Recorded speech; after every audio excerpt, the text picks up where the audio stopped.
काय मास्टर कामाचा टाइम बिम काय होते का नाही तुमच्या?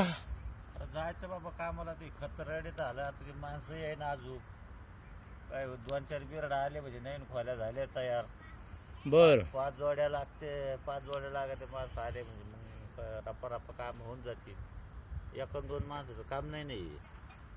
त्यात काही 5 जोड्या राहिल्या की 10-15 लोक पाहिजे तेव्हा ते काम चाललं व्यवस्थित. 1-2-3 माणसं हा वा रुमा बिमाचं बांधायची कामं बी चालू आहे. झालं आता. त्यातच वरून पत्र मारलं का हा. क्लिअर होऊन जाईल. अच्छा रुमाचं काम बी झालंय बुवा. गांडूळ खतायचं कामच एकदम जबरदस्त आहे.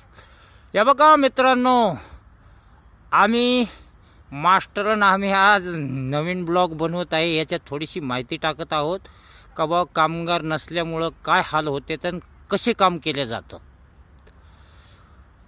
तर मास्टर याच्यात काय हाल होत आहे का आता? मग आता एक दडपण येतं काम होतं. 1-2 माणसात नाही काम होती. हा ते बी बरोबर आहे बुवा. वण्याच्या आड येऊन पडे पेंड एक तर मालक तिकडं सुपरवायझर बी येत नाही टायमावर.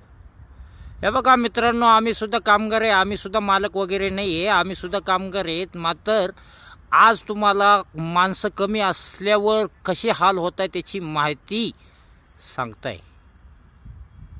बोला मास्टर. काय आता खत रेडी आहे. खत उचलायचं आहे. मग सगळा लोड काय आता तुमच्यावर आणि त्या ह्याच्यावरच दिसतोय. हो. कारण की आता मी पण घरीच आहे ना. हा.